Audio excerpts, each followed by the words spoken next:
할렐루야. 하나님의 풍성한 은혜와 사랑하심이 오늘도 어려운 가운데 예배 자리에 참석한 여러분과 여러분의 가정 가운데 주님의 은혜가 충만하길 주님으로 축복합니다. 오늘 우리가 함께 읽는 이 본문의 말씀, 누구든지 목마르거든 내게 와서 마시라는 이 말씀은 우리가 너무나 잘 알고 있는 말씀이기도 합니다. 목마른 자들이 물을 마시라. 여러분, 혹시 이 짧은 본문을 우리는 해석하고 이해할 때에 마치 갈증을 느끼는 정도의 수준? 아니면은 내가 열심히 운동하고 땀을 흘렸습니다.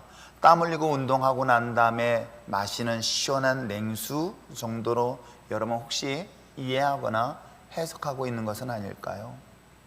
사실은 여기서의 목마름이라는 것은 여러분, 우리가 지금 한여름 더운 철에 시원하게 마시는 그 생수의 물 정도의 의미를 이야기하지 않습니다. 여기서의 목마름에 대한 문제는 과연 신약에서 어떤 관점에서 이 본문을 이야기하고 있을까? 이 단순히 목마름이라는 것은 이 한 뜨거운 태양빛에서 내 목에서 느껴지는 갈증의 정도의 수준이 아니라는 것을 먼저 이해하시기를 부탁드립니다. 인간의 몸은 약 70%가 물로 구성이 되어 있습니다. 이 물로 구성되어 있는 우리 육신의 몸에서 약 5% 정도만 물이 부족하면 어떤 현상이 일어나는지 아십니까? 혼수 상태에 빠진다고 합니다. 물이 5%만 부족해도 쓰러져서 혼수 상태에 일으키는 것이 물이 차지하고 있는 그런 놀라운 힘이고 능력이기도 합니다. 인간의 수명이 끊어지고 사망이 이를 수 있을 정도의 수준이라고 한다면 우리 몸의 약 12% 정도의 수분이 부족하고 물이 부족하면 죽음에 이른다고 이야기를 하고 있습니다. 그렇다면 여기서 목마른 자들을 했을 때 이 목마름은 단순히 우리의 갈증의 문제를 의미하는 것이 아니라 약 12%에 해당되어지는, 즉 내 생사의 기로에 서 있을 수 있는 아주 중차대한 상황에 이르렀을 때의 목마름의 상태를 이해해 보는 건 어떨까요? 땀 흘려가지고 이온음료를 마시면서 나의 육신의 잠깐의 목마름을 해결하는 정도의 수준이 아니라 이건 생사의 문제가 있습니다. 자신의 몸에서 약 12%의 물이 빠져나가거나 부족함으로 인하여 이제는 곧 죽음의 순간에 이르렀을 때의 상태, 바로 이 상태를 오늘 성경에서 기록된 목마름의 상태라고 본다면 이 목마름은 얼마나 심각한 문제로 심각한 상황이라는 것들을 우리는 충분히 알 수 있지 않을까요?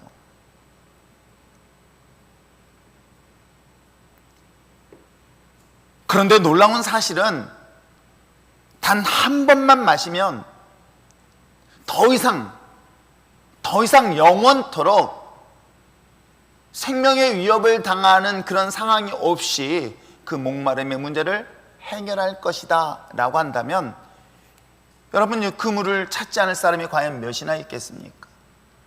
한 번만 마셔서 내가 죽음의 문제를 극복할 수 있다, 죽음의 문제를 이겨낼 수 있다라고 한다면 어느 누군들 그 물을 마시지 않으려고 하는 사람이 과연 몇이나 될까요?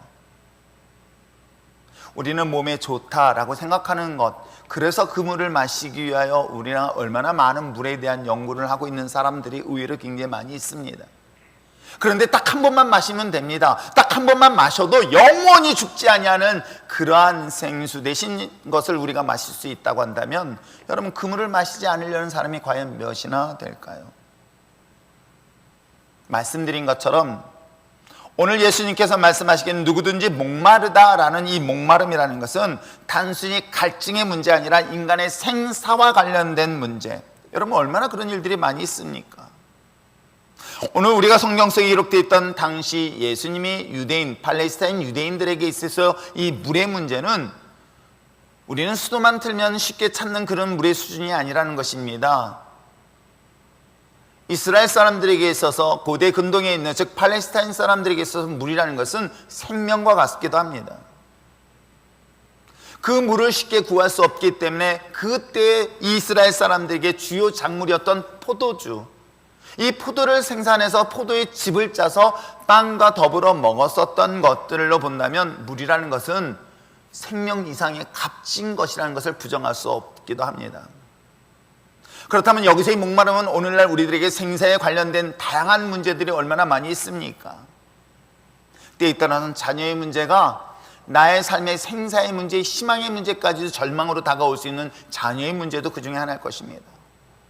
사업의 문제는 어떻습니까? 코로나19로 인하여 사업의 경제적 어려운 상황, 이젠 더 이상 내가 어디서 구할 데도 없을 정도로 마지막 죽음의 순간에 이를 정도의 고통 속에 신음에 사로잡혀 있는 상황들을 생각해 본다면 바로 그러한 상태를 목마름의 상태로 이해해 보시는 건 어떨까요? 원인을 알 수 없습니다.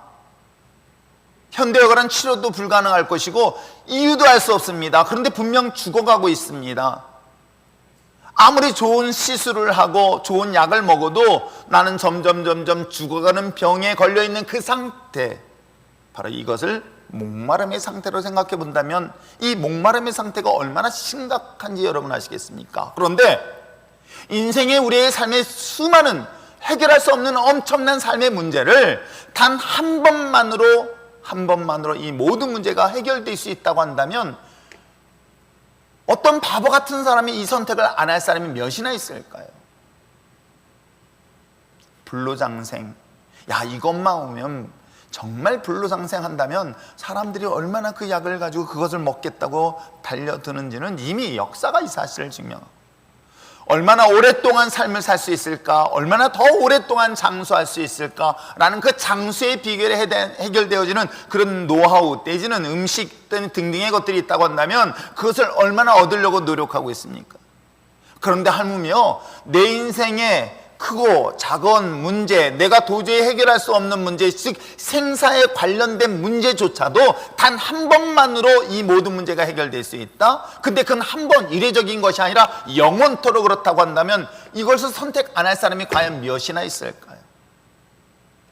그런데 놀랍게도 그 한 번만으로 모든 문제가 해결된다는 이 놀라운 사실을 알려주고 있는데도 불구하고 오늘 성경은 세 부류의 사람을 통해서 소개를 하고 있습니다. 인생의 크고 작은 어려움의 문제, 이 모든 문제를 단 한 번으로 해결해 줄 수 있다라고 이야기를 했었을 때에 받아들이는 반응, 받아들이는 그 자세가 뜻밖의 세 부류의 사람들이 등장하는 것은 비단 2000년 전 예수님께서 예수님께 모였던 사람들에 대한 이야기가 아니라 오늘날에도 우리가 동일하지 않을까 생각을 하게 되어집니다. 오늘날에는 워낙 의심이 많은 시대를 살다 보니 진짜? 라는 질문 때문에 하도 사기를 많이 치는 시대를 살다 보니 웬만하면 잘 안 믿어서 그럴 수도 있습니다. 그런데도 불구하고 여러분 어떻습니까? 한번 여러분의 인생에서 크고 작은 문제, 아니 생명의 근간을 흔들 수 있는 엄청난 문제, 근데 이게 단 한 번이 아니라 우리가 내 생명이 다하는 날까지 영원하도록 이 모든 문제를 단 한 번만 마실 수 있고 먹을 수 있고 취할 수 있다면 여러분 그 선택은 여러분 어떻게 하시겠습니까? 진짜? 혹시 경계하고 있는 것은 아닐까요? 그 전제 조건은 사실은 오늘 성경에 기록된 것처럼 목마른 자라고 기록하고 있어요. 그거 보면 우리가 신앙생활하고 예수를 믿는 것도 주님 앞에 나오는 이유도 다양한 이유를 가지고 나옵니다. 그런데 소유한 게 많아요. 가진 것이 많아요. 여유로워요. 풍요로워요. 별로 나의 인생에서 부족함을 느끼지 못할 때는 사실은 우리가 주님 앞에 나온다는 것은 마치 부자 청년이 자신의 모든 것들을 내려놓고 주님을 따르기 어려워서 마치 천국은 낙타가 자그만 바늘구멍에 들어가는 것보다 어렵다는 비유를 이야기하는 것과 같지는 않을까 생각할 정도로 사실은 하나님의 존재, 예수님의 존재가 필요 없는 사람들이 의외로 많이 있습니다. 그럼에도 불구하고 목마른 상황, 즉 인생에서 생과 사를 가르는 엄청난 중요한 문제 앞에 섰을 때에 한 번만으로 끝나는 것이 아니라 영원한 이 모든 삶의 문제를 해결해 주실 예수 그리스도 앞에 나오라고 했었을 때에 과연 이 사실을 믿고 따를 사람이 몇이나 될까? 자, 오늘은 후반부에 세 부류의 사람들을 소개하고 있습니다. 자, 어떤 사람들을 소개하고 있을까요? 자, 그 세 부류의 사람들이 40절부터 기록되어져 있습니다. 자, 40절, 41절 말씀 한번 읽어볼까요? 여기서 세 부류의 사람이 어떤 사람들인가 여러분이 한번 깨달아 보시길 바랍니다. 읽겠습니다. 시작. 그를 그리스도라, 또 선지자라, 그리고 어떤 사람은 그리스도라 하며, 그리스도가 어찌 갈릴리에 나오겠느냐라고 하면서 이야기하고 있는 세 부류의 사람들이 나오고 있습니다.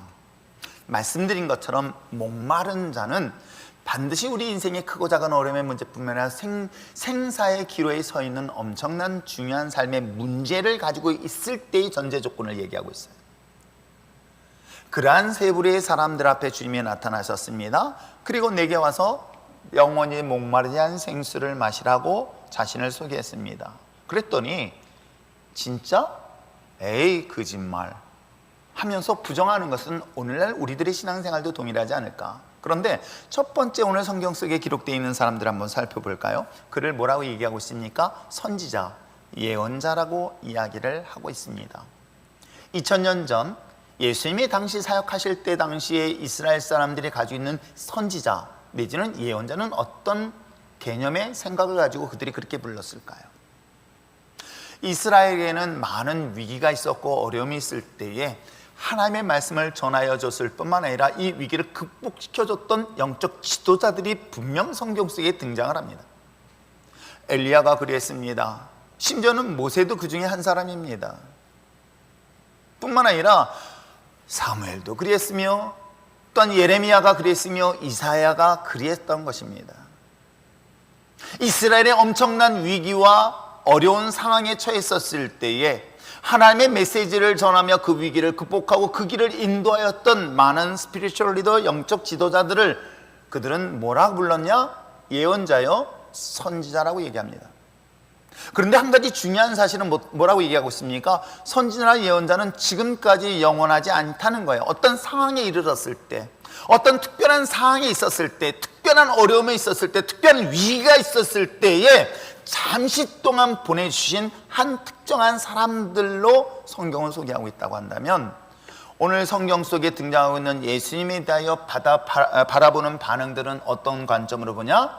자신의 삶의 문제를 잠시 해결해주는, 즉 선지자나 예언자 정도의 수준으로 생각했지, 그 선지자나 예언자 오랫동안 영원토록 그들과 함께 하였느냐? 그렇지는 않다는 거예요. 그래서 예수님에 대하여 그들이 판단하고 분별하기를 과거에 자신들의 위기를 극복시켜주고 하나님의 메시지를 전하였던 선지자, 예언자 중에 한 사람이 누구다? 예수다라고 고백하고 있는 것은 비단 오늘 우리들의 신앙생활 속에서도 동일하지는 않을까요?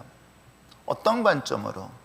예수님은 우리에게, 우리 인생에서, 우리의 삶 속에서, 신앙생활 속에서 필요할 때만 있어요. 그때가 어느 때일까요? 내가 정말 어려운 상황이 있을 때예요. 내가 힘든 상황이 있을 때예요. 내 힘으로 불가능한 상황에 딱 부딪혔을 때 비로소 주님을 부릅니다. 뭐 때문에 부릅니까? 이 문제를 해결해, 잠시 동안 문제를 해결해 줄 예언자나 선지자 정도로 부르고 있는 것은 비단 2000년 전에 예수님을 보았던 사람들처럼 오늘도 우리가 예수님을 그렇게 대하고 주님 앞에 나온 자들이 분명 있음을 성경은 말하고 있어요. 자신의 위기 속에서 잠시 이 문제를 해결해 주고, 그리고 그 문제가 끝나고 나면 더 이상 예수님이라는 존재는 나의 삶 속에서 그리 가까이 하기는 먼 당신처럼 삶을 살아가고 있는 그리스도인의 삶의 모습을 오늘 예수님을 보며 선지자여 예언자라고 부르는 사람들이 있었던 것이에요. 그런데 후반부에는 정말 뜻밖의 사람들이 등장하지요. 41절에 이야기하고 있습니다. 어떤 사람은 그리스도라 하며 어떤 사람은 그리스도가 어찌 갈릴리에서 나오겠느냐라고 하면서 42절에 이렇게 말씀하고 있는 사람이 있습니다. 자, 42절 말씀 읽어볼까요? 시작. 성경에 이르기를 그리스도는 다윗의 씨로 곧 또 다윗이 살던 마을 베들레헴에서 나오리라 하지 아였느냐 하며 라고 하면서 예수님에 대한 존재를 부정하고 있는 사람들이 있는 거예요. 어떤 근거로? 자신이 알고 있는 지식적, 경험적 판단을 근거로 해서 예수님에 대하여 뭐라고 얘기하냐면 그는 메시아가 아니다라고 이야기를 하고 있는 거예요. 물론 지금 이 답변을 했던 사람들은 메시아에 대한 성경적 또는 역사적, 신앙적 근거를 분명히 가지고 있었던 것 또한 사실이기도 합니다. 자신이 알고 있는 것, 자신이 이해하고 있는 것, 이 모든 것들을 판단을 근거로 하여서 주님을 메시아를 기다리고 있는 한 부류의 사람들, 저는 이것을 보면서 어떤 사람들을 이야기할 수 있을까? 예수 그리스도를 믿지 못하는 이유는 사실은 그들은 자신이 알고 있는 지식의 범위에서 벗어난 사람들이에요. 자신이 알고 있고 자신이 생각하고 있는 것과 전혀 다른 거예요. 다르다 보니까 예수를 믿지 못했고 부정하게 되었던 배경이 되어지는 사실은 오늘날 우리는 어떻게 이해할 수 있을까? 그래요. 우리들의 목마름의 문제, 인생의 어려움의 문제, 정말 주님 앞에서 이 문제를 가지고 나면 모든 것이 영원토록 해결할 수 있을까? 진짜 여러분, 정말 예수님이 앞에 나온다면, 예수를 믿는다면, 예수님을 나의 생명처럼 여긴다면 여러분이 가지고 있는 삶의 모든 본질의 문제들, 한 번으로만 해결되는 것이 아니라 그것이 영원토록 여러분의 삶의 목마름의 문제를 해결해 주실 분이 예수라는 사실을 믿으려고 했더니 안 믿어지는 거예요. 이해가 안 되는 거예요. 받아들일 수가 없는 거예요. 신앙생활을 합니다. 교회는 나올 수 있습니다. 하나님 앞에 나올 수는 있지만 정작 예수님이 여러분 삶 속에서 그래, 주님은 나의 메시아 구원자시여, 그래서 나의 영원한 목마름, 단 한 번의 목마름이 아니라 나의 영원한 목마름, 내 삶의 모든 전반적인 삶의 모든 문제를 주님 한 분으로 이 모든 것이 해결될 수 있다는 것을 믿어야 되는데도 여전히 안 믿어지는 거예요. 안 믿어질 뿐만 아니라 그게 이해가 되지 않는 거예요. 그걸 아무리 논리적으로, 합리적으로, 지식적이고 경험적으로 이해하려고 해석하려고 해도 이게 받아들이지가 않는 거예요. 정작 메시아가 예수님이 그들의 앞에 서 있었습니다. 하나님이신 예수님이 그들의 육신의 몸을 가지고 그들 앞에 나타났습니다. 그런데 놀랍게도 그들이 이해하고 그들이 생각하고 그들이 경험했던 것과 다르다는 것 때문에 그 메시아를 받아들이지 못하는 것은 오늘날 우리들 삶 속에도 그러지 않을까요? 진짜 하나님이 나를 지켜주셔? 에이. 진짜 나를 보호하셔? 에이. 교회는 나오고 있습니다. 신앙생활을 하고 있다고 하면서도 정작 정말 나의 삶을 지키시고 인도하시고 보호하신다는 것에 대한 불확신, 여전히 그것이 마음속으로 믿어지지 않냐는 그런 불신앙적인 것들은 비단 2000년 전이 아닌 오늘날 우리들의 신앙생활 속에서도 여전히 존재하고 있는 것은 아닐까요? 자신이 이해되어지는 범위 안에서만의 신앙생활, 그리고 자신이 알고 있는 범위 안에서의 종교생활. 그러니 한 번 마시면, 한 번 믿으면 그 영원히 목마르지 아니한다는, 영원히 우리 삶 속에서 하나님이 지키시고 인도하신다는 이 사실을 과연 어찌 믿을 수 있으며 어찌 할 수 있을까요? 정말 우리가 예수님을 믿고 주님을 나의 구원자라고 이야기하면서도 정작 우리가 이 자리에 있으면서도 정말 그 사실을 믿고 있느냐라는 질문을 우리에게 한번 스스로 던져보시기를 바랍니다. 진정한 리얼 크리스천, 진짜 그리스도인, 정말 예수님을 믿느냐라는 이 본질적인 질문에 대한 것들이 오늘 이 본문을 통해서 이야기하고 있는 거예요. 목마른 자는 내게 와라. 그러면 영원히 목마르지 않을 생수가 너의 배에서 나올 것이다. 이 사실을 믿는다면 여러분 어떻습니까? 그 믿는 대로 역사가 일어나는데 여전히 내 삶에서는 충돌이 일어나요. 갈등이 일어나는 거예요. 그게 안 믿어진다라고 이야기하고 있는 거예요. 그런데 마지막 부류는 어떻습니까? 세 번째 사람 41절 앞부분에 어떤 사람은 그를 메시아, 그리스도라고 얘기하는 거예요. 저는 이 단순한 이야기가 왜 우리에게는 왜 이렇게 단순하지 못하게 들어오지 못할까? 이 단순하게 고백되어지는 고백이 왜 우리에게는 이리 어려울지, 왜 이렇게 어려운지를 한번 좀 깊이 생각해야 될 내용은 아닐까요? 그래서 저는 신앙생활 하는데 지식이 필요한 것이 아니라 무식이 필요하다. 여러분이 갖고 있는 지식, 아무리 훌륭하게 좋은 머리를 가지고 있는 여러분의 수많은 정보와 데이터, 그리고 여러분이 가지고 있는 그 지식을 가지고 하나님이 이런 분이다라고 정의할 수 있는 사람이 몇이나 될까요?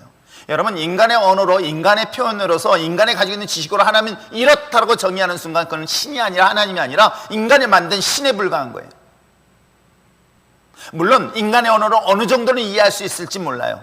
그러나 하나님의 존재는 이것을 뛰어넘는 초월적 존재라는 사실을 여러분 먼저 인정하셔야 될 것입니다. 오늘 이 사실을 지금 이야기하고 있는 거예요. 영원히 목마르지 않은 그 생수를 주님을 통해서 얻겠다? 야, 이런 물이 있다고 한다면 누군들 그 물을 구하지 않겠느냐라고 이야기하고 있는 것은 비단 오늘도 마찬가지 아닐까요? 그런데도 불구하고 또 다른 부류는 예수님을 그리스도라가 메시아라고 이야기하는 이 내용은 저는 정말 묵상하면서 이건 정말 단순하지 않으면, 정말 무식하지 않으면 이런 고백이 불가능하다라는 저는 확신을 갖게 됩니다. 왜요? 그걸 어떻게 설명이 가능하겠어요? 한번 얘기해 보세요. 여러분, 예수님이 여러분 삶 속에 있다고 한다면 이젠 더 이상 여러분의 삶에서 목마름의 문제가 영원히 해결될 것이다 라고 하는 것을 설명해 달라면 어떻게 설명할 수 있겠습니까? 그걸 어떻게 이해시킬 수 있겠습니까? 설명이 불가능한 거고, 이건 이해가, 증명이 불가능한 거예요. 그러면 이것을 받아들이는 건 어떻게 해요? 이건 단순하고 무식하지 않으면 결단코 믿을 수 있는 사실이 아니라는 것을 알게 되어지죠. 저는 그러면서 생각해봐요. 인간의 교만이라는 것은 하나님 앞에 어설픈 지식 가지고 알려고 하는 사람들. 그래서 사실은요, 하나님 앞에서 아무리 지식인이라 할지라도, 아무리 아는 것이 많다 할지라도 하나님 앞에서 무식한 작은 존재에 불과하다는 것, 그것은 바울이 그렇게 고백하고 있는 거예요. 아무리 최고의 학벌과 최고의 학문을 공부했던 그조차도 하나님을 만나고 예수 그리스도를 딱 만나는 순간 이 모든 것들을 무엇으로 여겼다? 배설물로 여겼더라. 최고의 가문에서 최고의 학력을 가지고 최고의 문화생이 되어서 엘리트 코스를 밟았던 이 바울조차도 예수님을 만났습니다. 담에서 예수님을 만나는 순간 그가 가지고 있던 모든 지식에 가지고 있던 것들은 다 배설물로 여길 정도로 고백하고 있는 이 바울의 고백을 한 번쯤 깊이 생각해 봐야 되지는 않을까요? 그래서 인간의 교만이라는 것이 바로 자기가 알고 있는 것을 의지하고 있는 것, 자기가 믿고 있는 것을 의지하는 것, 자기가 의지하는 것을 믿고 있는, 신뢰하는 것, 이 모든 것들이 바로 교만의 하나의 일종이라고 한다면, 여러분, 성경은 이야기하고 있습니다. 누군지는 알 수 없습니다. 그러나 한 가지 분명한 것은 그의 입술을 통한 예수님은 메시아다라고 고백할 수 있는, 저는 우리 일전의 신앙 공동체가 됐으면 참 좋겠습니다. 정말 주님 앞에서는 유식한 것이 아니라 무식함이 곧 유식이다. 단순하게 예수님을 나의 메시아로 고백하며 나올 수 있는 이왕 세 부류의 사람 중에 마지막 그리스도를 주라 고백하며 나올 수 있는 저와 여러분 되어지기를 주며 축원합니다. 자, 그렇다면 삶에 있어서의 목마름, 즉 이것에 대한 정의는 단순히 갈증의 수준의 문제가 아니라는 것을 전제로 여러분이 이해하셔야 됩니다. 왜 그럴까요? 예수님 앞에 왔던 사람들을 잘 보세요. 예수님 앞에 목마름의 문제를 가지고 왔던 사람들을 잘 보시기 바랍니다. 단순히 물이 떨어졌네, 아 목마르네, 아 뜨거운 태양 밑에 목이 마르니 물을 마시겠다고 예수님이 찾아온 자는 단 한 명도 없어요. 아세요?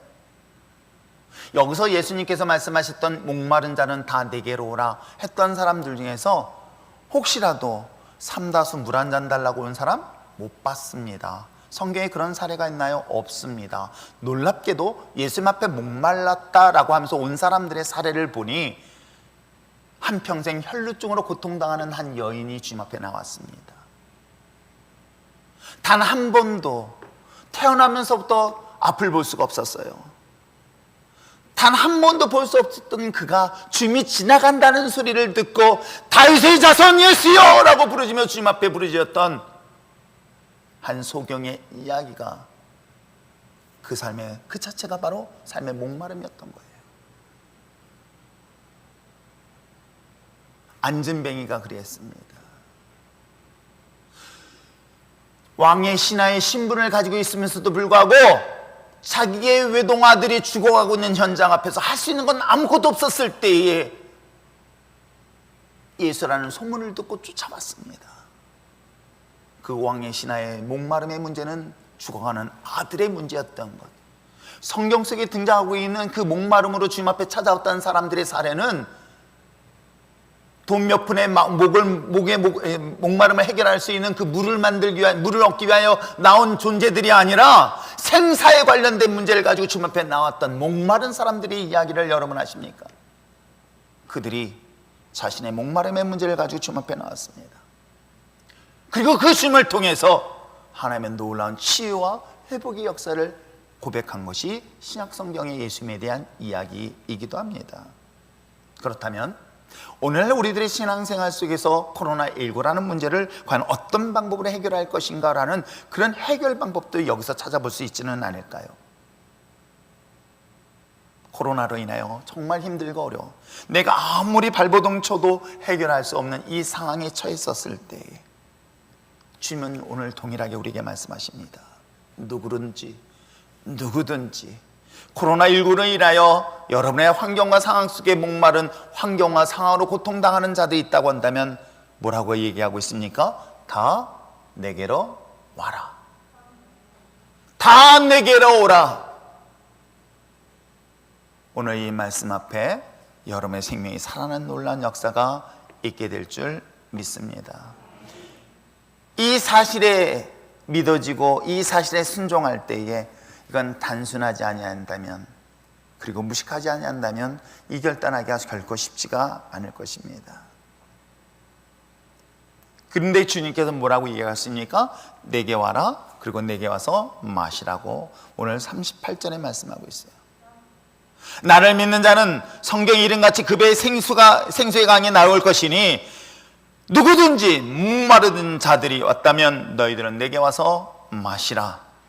오늘 사랑하는 성도 여러분, 여러분의 삶의 이 목마름의 문제를 주님 앞에 와서 그 모든 문제를 해결해서 우리의 목마름의 문제를 해결하는 놀라운 역사가 있게 되길 주님의 축원합니다. 그런데 이 본문의 말씀을 좀 더 해석해 본다면 38절과 38절에 누구든지 목마른 자는 내게 와서 마시라 라는 이 문장을 보면은 첫 번째 조건을 얘기하기를 뭐라고 얘기했습니까? 내게로 오라는 거예요. 그럼 내게로 오라는 게 무엇일까? 라는 것은 39절에 이렇게 말씀하고 있습니다. 그를 믿는 자들이라고 이야기하고 있는 거예요. 아, 주님 앞에 나온다는 것이 어떤 의미일까? 바로 주님을 믿는다라는 거예요. 그러면 이 본문을 다시 한번 생각해 봅시다. 목마른 사람이 있습니다. 주님 앞에 나옵니다. 주님을 믿으면 나의 목마름의 문제는 해결될 수 있다. 모든 문제는 해결될 수 있다. 라고 본문을 정확하게 해석할 수 있는 내용입니다.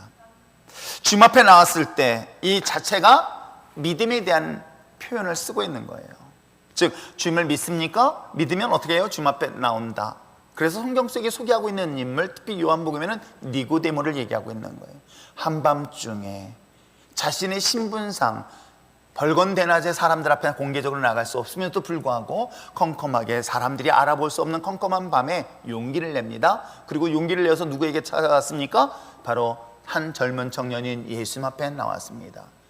이 자체가 뭐예요? 믿는 표현인 거예요. 니고데모뿐만 아니라 오늘 성경 속에 등장하는 나다나엘도 그 중에 하나일 것입니다. 여러분, 주님 앞에 나오라, 나에게 나와라 라는 것은 바로 내가 믿음의 표현을 하기 위한 또 다른 방법이겠죠. 그러므로 여러분, 믿음을 지키기 위하여 우리가 서야 될 거룩한 자리는 어디일까? 내가 믿음을 지키기 위한 거룩한 자리는 죄를 멀리하는 자리일 것입니다. 그렇다면 또 다른 한편으로 내가 믿음을 고백하는 자리가 어디여야 될까요?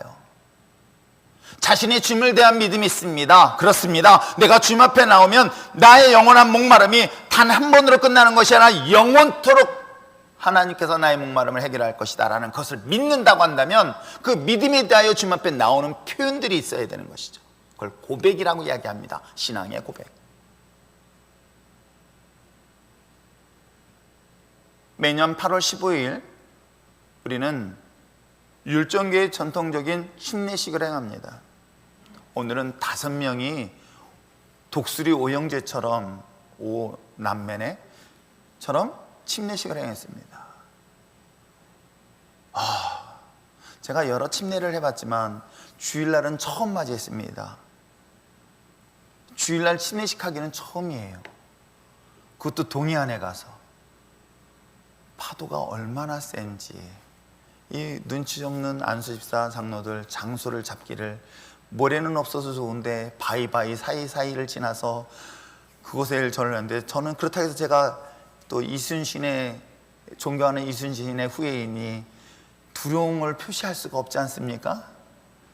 파도는 높아가지고 거칠지. 그렇다고 해서 내가 막 무서워서 안 된다고 하면은 이건 다른 사람들이 영향을 미칠까 봐서 나는 괜찮은 듯하지만, 파도가 얼마나 센지, 바닥은 중심을 잡기 힘들어가지고. 근데 하필이면 제 오른쪽에 이종승 장로님이 있어. 차라리 오른쪽에 사공 장로님이 있으면 몸무게라도 버틸 텐데, 약한 이종승이니까 손을 붙잡으면 휘청휘청하니 나까지 휘청하는 거죠.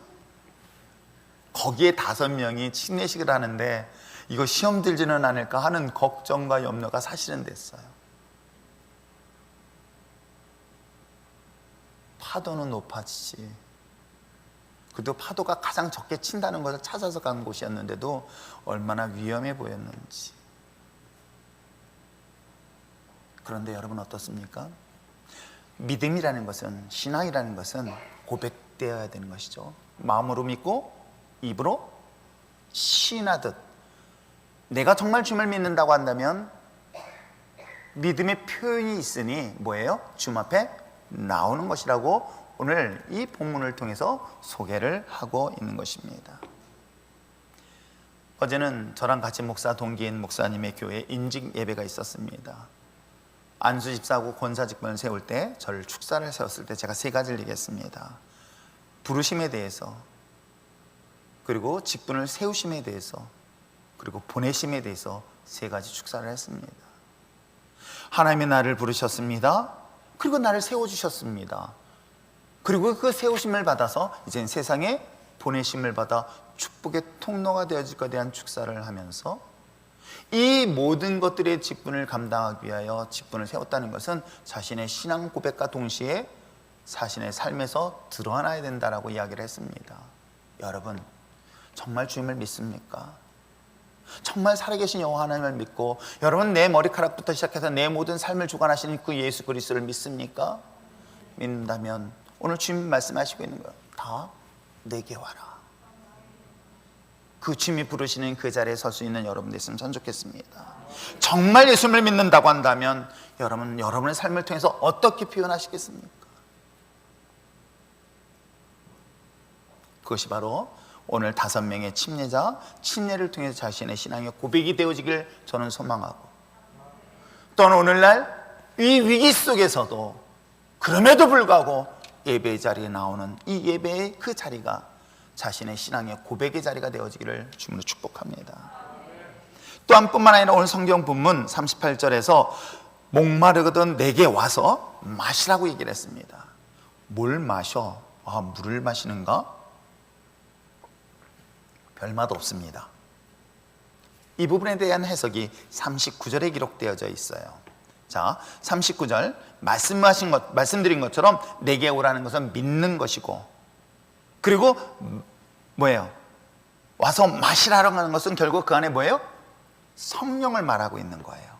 그래서 38절에서 나를 믿는 자는 성경의 이름같이 그 배에 생수의 강이 넘칠 것이다, 흘러나올 것이다. 그 얘기는 뭐냐면 주님 앞에 나왔습니다, 주님을 믿었습니다. 그 믿는 자에게 그 안에 뭐예요? 생수의 강을 부어주는데, 무엇을 부어주시겠다? 바로 성령을 부어주시겠다. 그래서 생수의 강이라는 것은 결국 성령을 의미하고 있는 것이에요. 자, 그럼 말씀을 정리해 볼까요? 자, 예수님을 믿습니다. 예수님 앞에 나왔습니다. 그랬더니 예수님께서 나에게 이 모든 문제를 해결할 수 있고 이길 수 있고 극복할 수 있는 뭘 주시겠다? 하나님의 영을 내게 부어주시겠다 라고 성경은 분명히 이야기하고 있는 거예요. 그래서 우리가 잘 알고 있는 것처럼 사도행전 1장 8절 성령이 너에게 임하시면 뭐예요? 권세와 능력, 권능을 받는다라고 표현하고 있는 이유가 바로 여기에 있는 거예요. 여러분, 금요 철야 때 제가 잠깐 말씀드렸지만은 여러분, 여러분의 인생에서 삶의 문제를 해결하기 위해서 여러 가지 기도 제목들이 있습니다. 하나님, 우리 자녀를 놓고, 사업장을 놓고, 남편을 놓고, 부모를 놓고 기도를 여러 가지 합니다. 그런데 이 모든 문제를 해결하기 위해서 가장 중요한 것이, 필요한 것이 있다면 뭐예요? 믿음이라고 얘기를 했습니다. 믿음이 있으면 우리 삶의 모든 문제는 다 해결할 수 있다, 없다? 있다. 이게 본질적인 문제인 거예요. 그 믿음, 즉 주님 앞에 나옴으로 인하여 주님을 믿는다고 한다면 그 믿는 자에게 무엇을 주신다? 우리에게 성령을 주신다. 그 성령을 우리에게 부음으로 인해서 우리가 삶에 있는 모든 문제들을 능히 이겨낼 수 있다. 그것을 누가? 예수님의 제자인 예수님의 베드로와 요한이 그랬던 거예요. 성전 미문에 앉은 안진뱅이는 하루 이틀 있었던 사람은 아니에요. 그 또한 오랫동안 그 성전 미문에 앉아서 다른 사람들이 지나가는 걸 통해서 구걸하면서 생계를 유지했던 사람. 그러나 성령이 그에게 임하였을 때 자신의 문제만 해결했을까요? 그 안진뱅이를 예수님의 이름을 명할 때 일어나게 하는 놀라운 역사를 우리는 성경을 통해서 분명히 소개받고 있다고 한다면 여러분은 어떻습니까? 정말 주님을 믿는다면 오늘 주님의 성령께서 여러분과 함께 하심으로 여러분에게 영원히 목마르지 아니한 여러분의 삶의 어떤 문제도 해결할 수 있는 그런 놀라운 권세와 능력을 허락받게 될 줄 믿습니다. 인생의 목마름, 이것은 반드시 여러분 인생에 다가오는 수많은 위기요, 장애물이요, 고난, 문제 등등 우리 힘으로 감당할 수 없는 수많은 삶의 사건들일 것입니다. 그러나 주님을 통해, 즉 하나님의 영이신 성령이 여러분 가운데 있다고 한다면 이 모든 문제는 능히 감당할 수 있고 해결할 수 있습니다.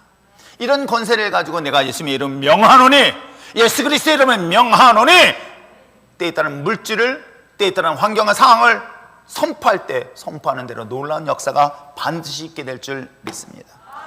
그러므로 예수 그리스도를 메시아로 믿는 자에게 하나님의 영이신 그 성령의 역사를 여러분 심령 가운데 임함으로 말미암아 여러분 삶의 목마름을 영원토록 해결되는 오늘 이 거룩한 예배가 되어지기를 주님으로 축복합니다. 여러분, 이 시대가 어느 시대일까? 바로 지금 시대가 가장 큰 위기의 시대이기도 합니다. 코로나라는 이 위기의 시기에 여러분, 진짜 내가 가지고 있는 믿음이 진짜 믿음인가? 내 안에 있는 하나님의 성령이 여러분과 함께하고 있는 것을 그 위기 속에서 우리가 증명할 좋은 기회의 찬스라는 것 잊지 마시길 부탁드립니다. 이 목마름의 시대, 이 코로나는 언제 끝날지 모르는 정말 어려운 상황 속에 있었을 때에 정말 예수님을 믿고 예수님을 믿음으로 말미암아 하나님의 영광의 통로가 되어질 수 있고 축복의 통로가 되어지고 기적의 역사를 일으킬 수 있는 아름다운 믿음의 자녀 되어질 주님을 축복합니다. 세 부류의 사람, 그래 단회적으로 예수님을 메시아나 예언자 정도로, 아니야 어떻게 그렇게 다 해결될 수 있어, 여전히 내가 지키고 나는 보호해야 돼 라고 주님의 메시아를 멀리하는 사람, 아니야 예수님만이 나의 인생의 답이야 라고 선택하는 사람. 오늘 이 시간 여러분들은 마지막 세 번째 선택하며 나올 수 있는 저와 여러분 됐으면 참 좋겠습니다. 믿음에 주님께서 나오라 했었을 때 그 나오는 자리는 바로 저는 기도의 자리가 아닐까요?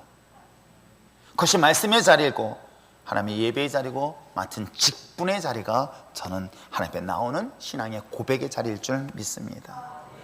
그리고 여러분들이 구할 것은 무엇이에요? 주님 앞에 나와서 다른 것 구하지 마시고 하나님, 내게 영원히 목마르지 아니한 생수 대신 성령을 오늘 내게 허락하여 주시옵소서. 하나님의 거룩한 성령의 기름 부심이 내 안에 충만함으로 인하여 그 어떤 환경 속에서도 좌로나 우로나 흔들리지 아니고 치우치지 아니할 뿐만 아니라 어떻게 해요? 믿음대로 바라보고 믿음대로 선포한 대로 반드시 역사가 일어나게 될 줄 믿습니다. 이런 믿음의 거룩한 자녀들이 주님의 승리 속에서 영광을 반드시 나타날 때 저는 그렇게 기도합니다. 이번 어제도 이렇게 보면서 또 오늘 아침에 새벽에 진행하면서 계속 기도하기를, 걸어가는 거리가 좀 멀었어요. 기도하면서 하나님, 이 많은 사람들이 사람들이 되게 많이 왔더라고요. 관광객. 하나님, 그들의 눈을 가리우고 그들의 귀를 막으셔서 하나님의 이름을 부끄럽지 않게 해달라고. 무모한 짓일 수도 있어요. 그럼에도 불구하고 하나님, 이것이 주님을 믿고 신뢰하며 저들에게 있어서 정말 이 침례를 통한 하나님의 놀라운 역사를 그 마음속에 새길 수 있는 그런 과정이라고 한다면 하나님, 이것으로 인하여 혹여라도 하나님이 영광 가려운 일 없도록 주님 도와주세요 라고 하면서 그 짧은 거리를, 아니 좀 긴 거리를 걸어가면서 기도했어요.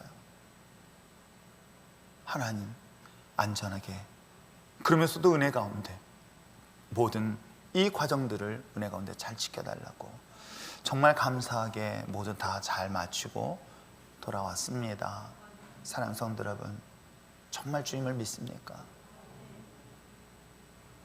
그 주님을 믿는 그 자신이 지켜야 될 그 자리를 그 어떤 것으로도 흔들리지 않으며 나갈 수 있길 부탁드릴 때, 그럼에도 불구하고 저 역시도 연약하고 우리 모두 부족합니다.